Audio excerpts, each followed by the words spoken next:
bem-vindos ao nosso episódio do Pod Vet Terê, um projeto de extensão que reúne alunos e a nossa coordenadora, Michele Azeredo. Aqui é a Patrícia, estudante e embaixadora do curso de Medicina Veterinária.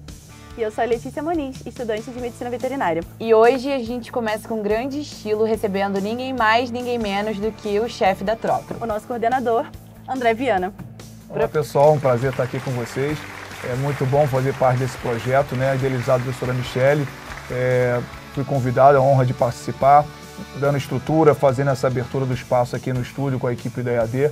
Muito bom poder falar da profissão e do curso para toda a sociedade e internamente para o nosso meio acadêmico também.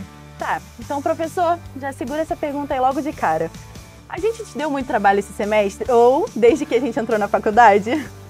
Especificamente vocês duas, muito trabalho, né? Transferência sempre dá trabalho, né? Mas foi um prazer recebê-las aqui, porque depois vocês se mostraram potentes, ajudaram a motivar o curso. Mas estudante, que eu costumo falar com os colegas, estudante é um problema bom, né? Porque faz parte da academia, do ensino, né? O nosso papel como professor, né? Então é algo para ser encarado e contornado. Professor, hoje a gente quer falar de tudo um pouco, da sua trajetória do curso, dos bastidores da coordenação, dos planos futuros, mas claro, sem perder a leveza. Vamos nessa? Vamos junto. Bom, vamos então iniciar o nosso primeiro quadro. A rotina e os bastidores da coordenação. Quem é o coordenador André? Conta pra gente, como que você começou a sua relação na veterinária?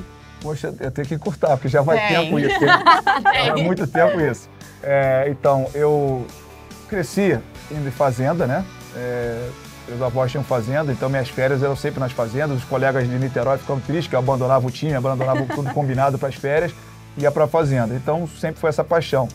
Quando criança, pensei em ser engenheiro como meu pai, mas depois vi que eu gostava de área biomédica, da saúde, e fui para a veterinária. Então foi uma escolha tranquila. Fiz UF, né? Depois que acabei o colégio, em Niterói mesmo, foi bem tranquilo, perto de casa. E quando me formei, tinha algumas opções de trabalho em São Paulo, no Paraná, e também aqui no Rio de Janeiro, no Jockey, na Ípica, mas acabei optando por vir para cá numa escolha de indicação de um professor. E aí Teresópolis, que é um local de passeio, só passava por aqui, na verdade eu ia muito mais a Petrópolis, acabei me estabelecendo por aqui nessa indicação do professor. Vim trabalhar com cavalo aqui nessa região serrana e boi, e aí acabei tendo a felicidade naquela época de ser convidado para um concurso para FESO. Eu comecei pela medicina há 38 anos atrás. Talvez eu seja da minha geração mais antigo na docência, né? Porque não existia faculdade privada de medicina veterinária naquela época. Eu comecei pelo curso de medicina. Fiz o concurso para professor da medicina e passei. E aí daí comecei nessa docência que eu sempre gostei, porque fui monitor na época de faculdade. E aí fiquei conciliando o trabalho de professor na FESO e trabalho de campo, né, aqui nessa região. Até que depois abri o curso veterinário em 2000, vamos completar 25 anos esse ano, tem festividade. E aí, em 2010, há 15 anos atrás, assumi a coordenação do curso. Tá? Então, resumidamente, essa é a trajetória. E essa seria a próxima pergunta, professor. Como você foi parar na coordenação do curso? Quando você fez esse concurso para professor, já estava assim dentro das suas metas virar um dia coordenador? Não, porque inicialmente eu não imaginava que tivesse veterinária, né? Na medicina não poderia ter essa ascensão, né? Participar de colegiados, como eu participei, isso tudo bem, mas coordenação não poderia por ser veterinário. Mas aí quando surgiu o curso de veterinária, que é o meu estilo, assim, eu sempre colaborava com os outros coordenadores, nas assessoria, né, colegiados de curso, de assessoria, hoje é o NDE, e também em outras comissões de estágio, então eu estava sempre colaborando, mas nunca pensei, eu sempre gostei de fazer as coisas para os outros, pelos outros, mas nunca pensava em ser coordenador, algo que foi natural. E aí, um dia, a gestão me convidou para ser coordenador nesse período. E aí eu já estava pronto, porque já tinha participado de vários momentos, tinha participado de mudanças curriculares na medicina, então foi algo bem natural, bem tranquilo. E aí, como eu gosto de gestão também, né, fazia gestão de propriedades rurais, tudo, então foi bem tranquilo isso. E tá aí há quantos anos? 15 anos de coordenação, né? Caramba! Então assim, juntando tudo, todos esses anos como professor e como coordenador do curso, que são bons longos anos, qual foi a sua maior saia justa que você já passou com um aluno? Olha, pode falando, pode não falando. Tem alguns episódios, né? Mas já que é de leveza, de brincadeira, esse foi um pouco leve, mas tenso. Acabou tudo bem. Foi quando, recente, acho que no ano de 2019, mais ou menos, em brincadeiras bobas de aluno. Alguns alunos botaram fogo num outro calouro lá, assim, com álcool e arriscaram fósforo para assustar no banheiro. E ninguém se machucou, felizmente, mas repercutiu mal, que parecia uma disciplina séria, um risco grande para as instalações, perto dos laboratórios ali, naquele banheiro dos laboratórios. Então isso chegou para a minha reclamação, tive que abrir uma sindicância, foi para instâncias superiores, né? E aí eu tive que dizer que os alunos, não, eu confiava neles, que não foi uma brincadeira de mau gosto, um risco sim, mas que não precisava expulsar nem suspender ninguém, então foi só advertência para todos. O próprio aluno agredido estava na brincadeira, ele disse que não ia fazer queixa porque ele estava brincando mesmo e que os outros extrapolaram, mas que ele viu que era uma brincadeira.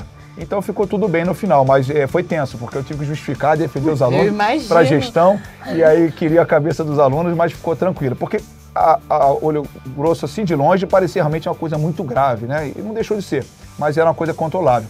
Acho que foi essa a justa mais crítica assim, que eu passei com os estudantes, entendeu? E na sua época de aluno, tem alguma história engraçada ou alguma história marcante que você gostaria de contar pra gente? Bom, essa é fácil de contar, que se você for na UF e perguntar pelo meu nome, ninguém vai conhecer. Você tem que falar André Monstro, né? Então, você já sabe meu estilo qual é, meio de romper, de atropelar as coisas, de querer as coisas acontecendo. Mas foi um apelido também legal, porque na nossa época não tinha negócio de bullying, nada disso, né? Eu não me sentia feio, então não era monstro pela aparência. A questão é que, porque foi um amigo, um grande amigo, formou comigo, jogando basquete. Ele estava completando basquete, ele é bem mais baixo, né? Era do futebol de salão, estava completando lá na UF. E aí eu fui fazer uma cesta, passei por cima dele, falou, pô, você até passa por cima do seu parceiro de time, você parece um monstro. Aí ficou assim. Então você perguntar aos professores da época, até hoje na UF, eles vão conhecer, tem que falar com o André Monstro. Pode chamar de tio André Monstro. Aqui não vai soar legal, porque ninguém conhece, mas lá na UF pode falar que todo mundo só conhece assim. Acho que é o mais interessante, assim. Mas eu era um aluno, eu era compenetrado e representante de turma. Não passa pano, não. Mas esse apelido é...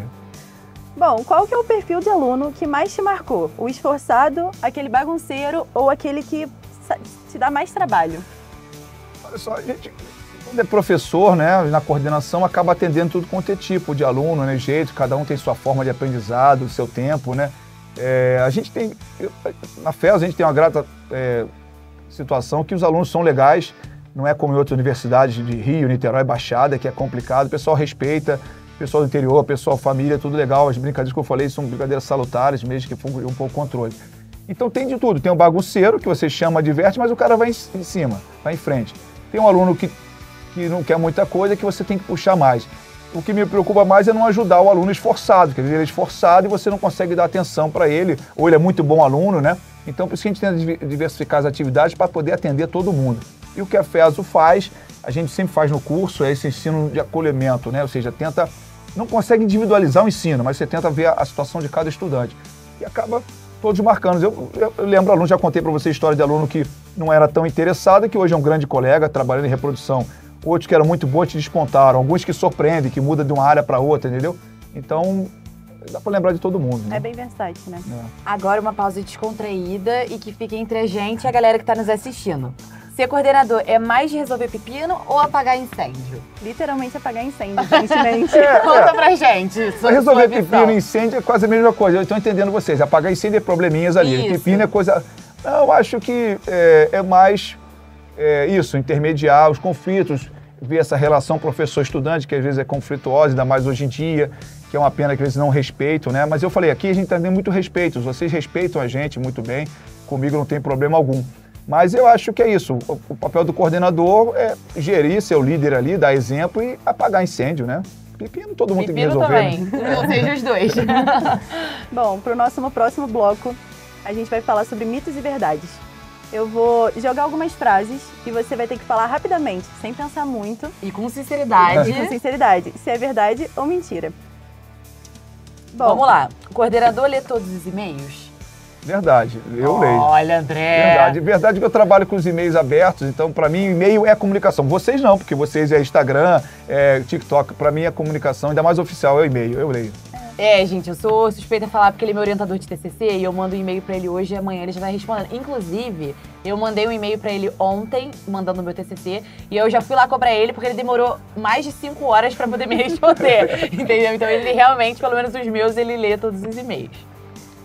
Gente, isso aqui é tenso. Tem professor que atrasa a nota e te deixa doido da cabeça? Isso acontece, verdade. Verdade, porque eu não atraso, né? Então eu acho que é direito do aluno e o dever nosso, né? Entendeu? Não atrasar. Porque eu sou Caxias com esse negócio de prazo, né? Ainda mais quando envolve outras pessoas. Acontece. Aí eu tenho que conversar com o professor e tentar. Porque aí o aluno vai se queixar com razão, entendeu? Agora, te perguntando na posição de professor e coordenador, você sabe quando o aluno cola?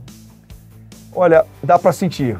Dá para sentir, fica incomodado na carteira, se mexe e tal, tenta, não concentra na prova. Você vê que ele, ou não estudou, tá com desespero de tentar alguma tábua de salvação, né?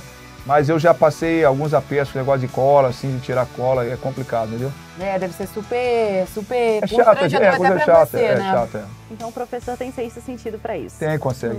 Não colhem, ou seja, não colhem. Você já reprovou algum aluno só de olhar o nome? Aquele que você pensa assim, fala, esse daí... Mentalmente, né, que você diz, né, Letícia? Já reprovou assim, aquele ali... Não, vou reprovar. Não dá pra ser, você acaba sendo injusto, né? Porque eu falei, no passado, você não tinha essa preocupação, era reprovação por reprovação, achava que isso era uma situação normal. E aí depois a gente vai vendo que amadurecendo a própria preceito pedagógico, você vê que a reprovação não é o que define, entendeu? Às vezes o aluno não está adaptado àquele método de estudo, não se adaptou àquela nossa área, ainda mais a veterinária, que são muitas áreas, né? Então, por isso você tem que tentar estimular ao máximo. Seja disciplinas básicas, fundamentais, que às vezes o aluno entende o que está estudando, tem que estimular, ou algumas específicas do ciclo profissional, que ele, eu não gosto disso. E aí, às vezes, você acha que vai reprovar, mas aí atrapalha um aluno que injustamente, entendeu? Não dá para ser assim. Beleza, professor. O próximo bloco agora a gente vai falar um pouco sobre o nosso curso no Unifeso. Como você avalia o curso hoje e o que você acha que nós temos de diferencial aqui na Medvet Terê? Olha, sem dúvida é o nosso campus, né? Que além de ser super agradável, aprazível, tem uma área enorme, não utilizada de reserva, né? Tem uma proteção grande, tem uma fauna e flora tremenda, difícil uma instituição de ensino que tenha uma área preservada tão grande no campus, né? O nosso campus do Paraíso, não está veterinária. As instalações, né? O campus já é bonito por si só, bem localizado, bem agradável, mas as instalações que a gente tem para práticas, né, profissionais, laboratório, fazendo escola, clínica escola. Claro que sempre tem um detalhe ou outro que quer melhorar, a gente quer melhorar, o nosso grupo lá, eu, por exemplo, sou irrequieto, não fico satisfeito, a instituição apoia essas melhorias, né? A gente fundamentando, justificando. Eu acho que esse é o grande diferencial para todos os cursos, né? A clínica de fisioterapia é ótima, a clínica de odontologia é ótima, o hospital de medicina e escola. Então, esses cenários de prática profissional são excelentes, na veterinária não fica atrás, entendeu? Mesmo sendo um campo, uma área, uma profissão que precisa de muita área de atuação. Claro que, por exemplo, não temos um laticínio, nós não temos um matadouro, um frigorífero no campus, na faculdade, não tem. Então, a gente faz os convênios para essa área como é permitido. Então, dificilmente uma instituição vai ter tudo para atender a veterinária. Porque a gente não tem, a gente faz visita técnica e faz parceria. Mas na parte fundamental, no que é preconizar nas diretrizes curriculares, no cenário de estágio, a gente tem isso lá no campus, entendeu? Acho que é o diferencial esse, entendeu? E aí, claro, uma coisa que eu costumo falar ao lado disso, né, que dá suporte a essas instalações, são os nossos técnicos administrativos, né? Os técnicos tanto da parte administrativa quanto o técnico de laboratório, desse cenário de fazenda escola. Isso é algo que não tem em outra instituição. Eu já tive instituição grande, privada, fui professor substituto na UF por um bom tempo, e a gente não tem esse conforto, esse apoio dos técnicos lá, que faz esse trabalho intermediário entre o aluno e o professor, e então isso possibilita você ampliar os horários de atuação dos laboratórios de estágio, entendeu? Acho que esse é outro. Logo após as instalações eu colocaria os técnicos. É uma instituição muito completa, né? Desde o básico até os mínimos detalhes, né? E o que você diria para quem pensa em estudar medicina veterinária e está de olho na Unifesa? Igual a gente ficou lá em 2020. Sonhando. É bom isso, vocês são um bom exemplo, né? Que conseguiram realizar esse sonho, né? Chato é quando muita gente tem o sonho e não consegue vir, porque tem que vir morar em Teresópolis, vocês mudaram a vida de vocês, muitos mudam, né? Mesmo o pessoal de Teresópolis tem um esforço, né? Porque a mensalidade. Hoje o ticket médio nosso está em conta, né? Está muito bom, é inferior a um colégio de ensino médio privado aqui, então torna mais acessível, né? E aí eu acho que é isso, é tentar calcular, ver, conversar o que é possível dentro desse orçamento e saber que vai encontrar instalação, técnicos, professores que estão dispostos a ensinar com qualidade, né? Que é um slogan do Unifeso, né? Ensino superior com qualidade de vida. Então a gente tem a qualidade de vida na cidade, segurança, dá para você andar na rua com celular, ir a banco e tal, ainda isso é possível em Teresópolis. Já é um conforto para o pai e para a mãe, né?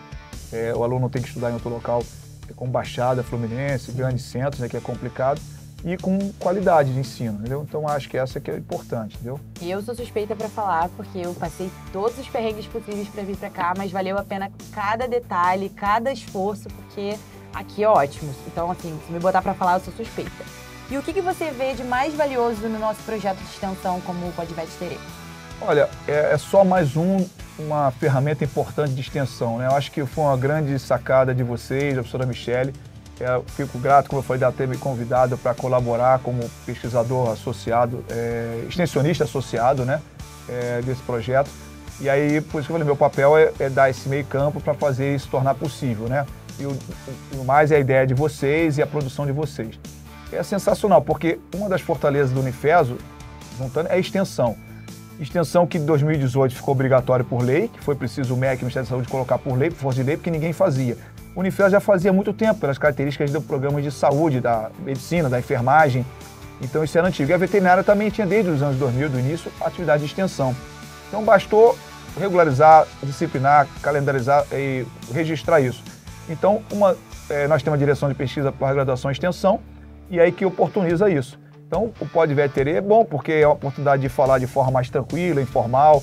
Isso atinge várias pessoas diferentes, tanto o nosso pessoal acadêmico, pessoal, colegas profissionais e a sociedade. E o que a gente precisa cada vez mais divulgar para a sociedade o que é o médico veterinário, o que é a profissão de médico veterinário, a importância que tem, né? No contexto da saúde, né? E fala pra gente, como que é a prática dentro da Unifeso, integrada desde o primeiro período?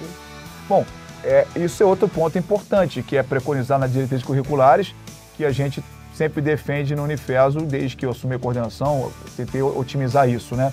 Em que o aluno esteja inserido desde o primeiro período. Antes se falava em inserção precoce. Na verdade, precoce nunca tem a precocidade. O aluno tem que começar o primeiro período já botando a mão na massa. Então se chama de inserção longitudinal. Ele está inserido dentro do primeiro período, tem as disciplinas a cada período, que são integradas, sempre que possível, e ele vai longitudinalmente fazendo essa inserção. Porque isso motiva ele a entender por que está estudando, por que tem que se aproximar daquela área, daquela disciplina, aquele conteúdo que é importante para ele. Ele vai sentindo essas necessidades e vai estimulando ele a estudar. Então, por isso que lá, no Unifeso, na veterinária, incentiva o aluno desde o primeiro período a usar os nossos espaços de prática profissional, mesmo ele estando no primeiro período, segundo período. Vão para a fazenda de escola, vão para a clínica escola, os laboratórios, entendeu? Então, isso fica super confortável e acessível. Inclusive, os alunos do primeiro período desse ano, eles são muito entrosados, né, dentro dessas atividades que acontecem na clínica escola, na fazenda. Eu pelo menos, percebo bastante interesse deles, justamente pelo que o nosso campus, nosso curso oferece, né? Perfeito. Então, você já explicou tudo. O campus permite isso. Então, quando eu estudei na UF, a UF você faz os 2 primeiros anos no centro do Niterói, chamado no Valonguinho, no campus do Valonguinho, que tem lá no centro, perto das barcas, Praça da Libóia. E no 5º período em diante que você vai para o profissional, ou seja, vai para o outro campus, que é no Vital Brasil, que é o campus urbano. E aí, até então, até o 2º ano, você não conhece os veteranos, você não conhece os colegas, não conhece a área da profissão, você está estudando com medicina, enfermagem, odontologia, não que seja ruim, porque você está trabalhando integrado na saúde, mas você não tem noção da profissão. Aqui não, como você falou, Patrícia, isso aqui é bom, o aluno do primeiro período já sabe o que ele vai fazer lá na frente, já está entrosado. Tem vezes que eu olho, eu não sei quem é quem, em qual período exatamente, se eu tenho que me lembrar do aluno, da turma, senão parece veterano, calouro, está todo mundo misturado, né? Justamente por esse entrosamento. Entrosamento, né? Que você falou, que o campus permite, está tudo ali à mão acessível. Teve uma vez uma estudante, hoje já fez mestrado, tudo, que ela era um pouco mais velha, devia ter uns 40 e poucos anos, quando formou com a gente. Por que ela formou aqui? Ela vindo da UF, ela não foi como vocês que optaram e correram atrás da transferência, ela teve que se transferir porque ela perdeu matrícula na UF por conta de gestações seguidas. E ela veio para cá. E aí a gente estava montando, não tinha esse campus que a gente tem hoje, a fazenda escola tão grande assim, ela virou, poxa, André, aqui é ótimo, porque aqui eu estico a mão, eu tenho tudo à mão, entendeu? Vocês podem fazer a prática em tempo real. Porque na UF, a gente não tem o campus ali, quando tem que depender de ir para a fazenda escola, tem visita, às vezes não tem acesso aos laboratórios, porque tem que dividir com outros cursos, então isso é uma informação interessante que vem de fora, né? E aí que eu comecei a perceber, pô, realmente, nós estamos aqui integrados, você tem tudo à mão, né? Então o estudante, em qualquer momento, tem à disposição do que qualquer período teria. Com certeza, professor. Agora vamos falar um pouquinho sobre o futuro do curso e da profissão. Como o senhor acha que o curso está se adaptando às novas exigências da profissão, assim, atualmente? Bom, Patrícia, essa pergunta é importante. É muito difícil para a veterinária, e é um peso que fica para as universidades, formar o estudante para o mercado. O mercado da veterinária é muito dinâmico, são muitas áreas. E aí o mercado nos cobra isso. Ah, vocês não estão formando aluno para o mercado. O que eu sempre pretendi fazer também, na época de professor apenas, como coordenador, então dinamizei, que foi a atuação de vocês, diretório, ligas acadêmicas, sempre que possível, em qualquer evento, trazer o mercado, fazer o mercado se aproximar, entendeu? Então, alguns já estão próximos do mercado, mais simples que a clínica veterinária. Então, está lá de alguma forma no estágio fazendo. Aí está em contato com algum representante de um laboratório. Mas tem a parte do agro, tem a parte da questão da prefeitura com a Secretaria de Saúde, a parte de zoonose. Então, a gente tenta trazer isso, o mercado, para a instituição. Trazer a Academia de Medicina Veterinária, trazer o conselho, volta e meia a gente faz aqueles eventos com a Secretaria de Agricultura, o Ministério da Agricultura. Vocês mesmos fizeram o IETEC, que é o workshop da parte de produção de alimentos, de qualidade de alimentos, com o programa de autocontrole. Então, essa é que a gente tenta mudar. Mas realmente o ensino como está montado, as diretrizes, a nossa matriz curricular de qualquer medicina veterinária é o tradicional. Então você tem muita coisa para mostrar, se preocupa com muito conteúdo e acaba não tendo tempo de olhar o mercado. Claro que tem instituições muito boas no Brasil, por exemplo, como Lavras, como Viçosa, que tem o mercado dentro, como é o Fundão, a COP, né? E aí é um diferencial, você tem um segmento do mercado dentro da universidade, com a parceria extrema, né? Mas nem todas as públicas têm isso e as privadas é mais complicado. Então, por isso que você monta as parcerias com prefeituras, com empresas, com órgãos de pesquisa, com Embrapa, com FIPERJ, e traz o mercado para dentro desses eventos. Eles são convidados com palestrantes, divulgando a marca dele, para tentar aproximar, mas não é simples, né? E hoje a questão da dinâmica também do ensino, com inteligência artificial, né? Algo que tem que ser aprimorado, tem que ser incorporado cada vez mais pela veterinária, né? Nesse sentido, entendeu? E professor, a gente vive nessa era agora de digital, né? Você acha que a VET está mudando? Como? Bom, esse é outro problema também, que a gente está passando agora um momento delicado, que é o novo marco regulatório do EAD, que nós pensávamos que vinha positivamente, mas para o EAD foi positivo, porque disciplinou, normatizou o EAD. No Unifesos foi muito bom esse marco na questão do EAD, porque nós já temos polos, que são polos realmente de EAD, que tem coordenação, tem a sala pedagógica para receber o estudante, tem os laboratórios realmente das diferentes cursos em EAD, que funcionam como híbrido, na verdade. Os alunos têm sempre a inserção presencial. Então, isso não nos preocupou. Mas é fato que esse novo marco regulatório prejudicou a medicina veterinária, quando excluiu a medicina veterinária das disciplinas presenciais obrigatórias, como medicina, odonto, enfermagem, psicologia, que é da área humana também, e excluiu a medicina veterinária. Então, como o nome diz, nós somos medicina também, né, veterinária.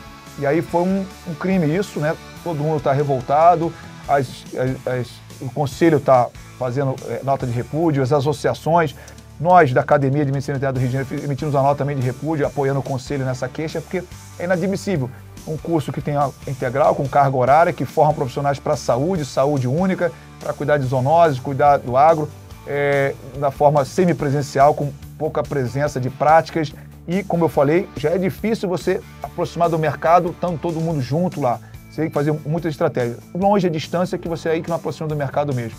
Então, formado um profissional sem qualidade. E aí, como o Unifeso preza por essa qualidade de ensino, fica prejudicado com um marco desse. E a profissão, não só a Unifeso na medicina veterinária, como a profissão também nossa, né? Que a gente tem que zelar por isso, pelo profissional, pelos colegas que vão ser no futuro. Então, é uma pena que está acontecendo. Porque a ferramenta de EAD não é ruim quando ela é bem utilizada para alguns momentos, um conteúdo geral que perpassa por várias profissões. Você vai discutir gestão e empreendedorismo, isso não há problema de ser EAD, não precisa estar presencial. Agora, quando as disciplinas específicas da profissão, disciplinas tanto fundamentais como profissionais, elas têm que ser presencial e recheadas de prática. No mínimo 50% clínica médica, tecnologia, que seja a parte de cirurgia, a parte de reprodução. Sim. Tem que ter no mínimo 50% de prática junto com esse presencial. É meio a meio, mas tudo presencial. Não dá para fazer um encontro semanal e depois fazer tudo online que não tem um resultado suficiente. Não dá para medicina veterinária. Eu, pelo menos, também não me adaptaria. Já é difícil no presencial. Sim. Imagine EAD, 100% EAD, não dá. Fala pra mim, professor, quais áreas da veterinária você acredita que vai bombar nos próximos anos e não vale puxar sardinha para reprodução? Não, você está certo, a reprodução não dá, porque já tem muito avanço, né? O Brasil é reconhecido como forte na reprodução de equinos, de bovinos, haja vista inúmeras tecnologias que a gente consegue desenvolver com resultado que gerou agronegócio. Eu acho que bomba por aí. Essa questão de áreas correlacionadas com agronegócio, algumas áreas que a gente tem que tomar conta, que são emergentes, mas não de agora, já de muito tempo, que o veterinário tem que se aproximar, como a apicultura, com a parte de biotério, a parte de aquicultura e pesca, que é uma forma de nutrição, de alimento, né, de proteína para a população, para extrapolar a questão do campo em si, né, do agro tradicional. Então, e essa parte, como vocês perguntaram, ligada a tecnologias. Então, o veterinário vai ter que se aproximar também da parte de tecnologias, dessa inteligência artificial, que já existe em realidade no campo, né? Vocês mesmos já acompanharam essa dinâmica, de visita técnica, de propriedades usando software de monitoramento dos animais, para a parte de produtividade, então voltado para isso. E, inegavelmente, infelizmente fomos atingidos pela influenza aviária, essa parte de saúde unicamente, controle de pandemias, isso é algo que não vai ter como fugir, são áreas importantes do veterinário ficar atento. Aí, ó, já pega a dica de quem tem experiência, gente. Bom, e agora a gente vai para o nosso melhor quadro. Porque você vai ter que falar exatamente como eu falar, tá? O quadro muito bom ou miondinho. Bom, a gente vai fazer da seguinte forma. Esse é um momento mais leve, onde eu vou falar algumas citações e você vai ter que responder, novamente, com a mesma entonação, se é muito bom ou miondinho. Se você quiser, você pode justificar, tá? De forma rápida. Bom, aula 7 horas da manhã com chuva, que a gente detesta. É muito bom ou é miandinho? Tá miando, né? Não dá pra ninguém, realmente. Ainda mais Teresópolis fica triste, né?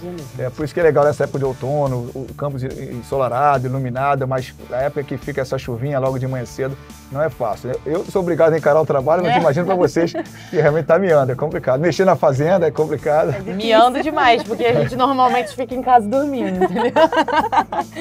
E o aluno que chega no primeiro período e já quer meter a mão na massa, já quer operar, já quer ali palpar, já quer fazer acontecer. Ah, isso é muito bom. Muito bom, porque isso mostra. Você esse fica fácil, esse fica fácil. Fica fácil. Esse a gente puxa pra trabalhar e tal, isso fica fácil. E os trabalhos em grupo, na sua versão? Porque na nossa versão é bem miandinho. É na hora que rola as inimizades, entendeu?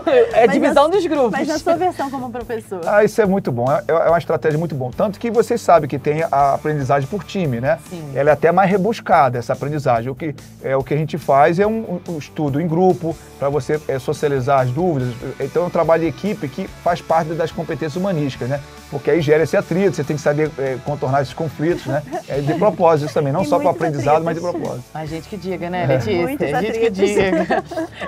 Vamos lá, entrega de relatório da Fazenda no último segundo e eu não tô nem mandando indireta para Letícia. Muito bom, miandinho? Tá miando, porque isso é complicado para corrigir. Com certeza. Estoura todo mundo, o prazo de todo mundo. Aí, Letícia, pega que é de graça. Eu vou melhorar, eu prometo, eu vou melhorar. Eu ainda tenho mais um ano para melhorar. Meio ano, né? Agora é meio ano. Passa rápido, meio ano.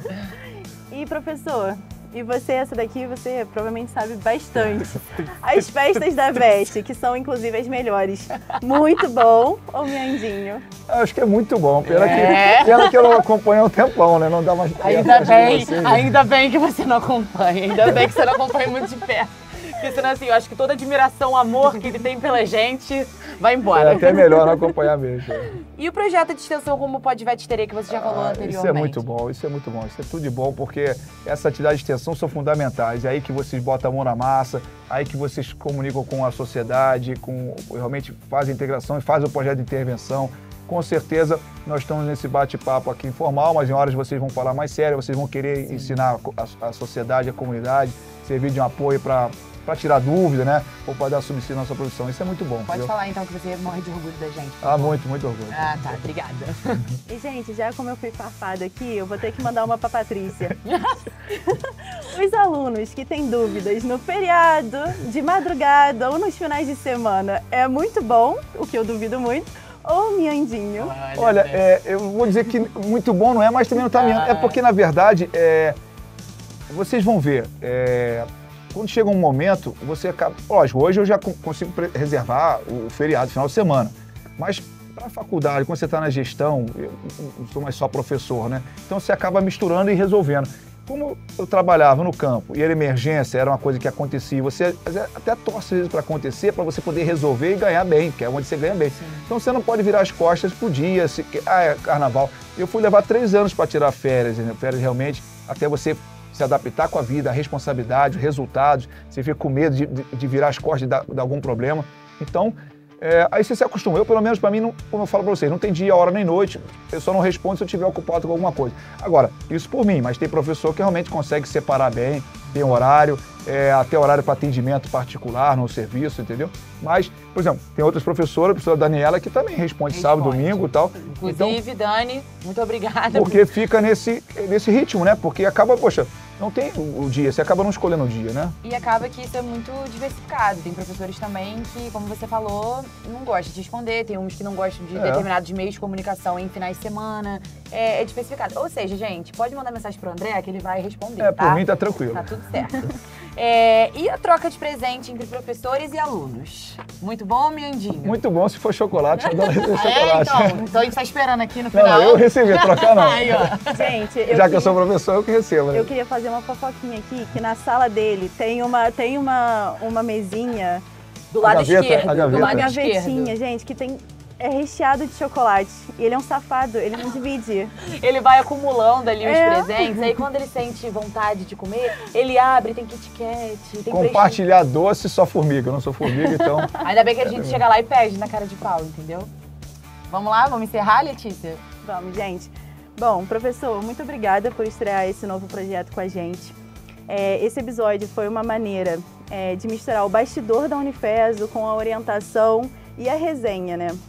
Bem do jeitinho que a veterinária é. Você quer deixar uma mensagem para as pessoas que têm interesse de entrar no curso, para os outros alunos que estão nos assistindo, os outros profissionais? Você gostaria de falar alguma coisa? Acho que eu falei bastante, né? Só, veterinária, né? Força, né? Veterinária é forte sempre, né? E isso aqui no Unifeso é o que a gente pretende fazer. Enquanto eu puder, voltar continuando brigando pela profissão, pelo ensino de qualidade para vocês. Então pode confiar aqui no Unifeso, que não só na veterinária, com toda a instituição, prima por isso, né? Por um ensino de qualidade e acolhedor para vocês aí, tá? E você, né, que nos ouviu até aqui, muito obrigada, né, Letícia? Isso, e eu queria agradecer também a VetNil, que trouxe um presentinho pra gente, pra você. Legal. No caso, pra ele, né? Pra você, tá? Tem um copinho, um vermífugo. E esse copinho, gente, ele é maravilhoso. Ele é lindo. Eu quero ver o André tomando café no copinho com gatinho. Depois a gente posta pra vocês. E é isso, o Podvet Terê é um projeto de extensão com abordagem de vários temas do nosso mundo sobre veterinária, né? Estaremos aqui quinzenalmente com vocês. E continue nos assistindo, nos acompanhando aí nas redes sociais. Professor, muito obrigada. Eu agradeço. Amamos você. Muito legal. E é isso, continue acompanhando e até a próxima. Beijo. Tchau, pessoal.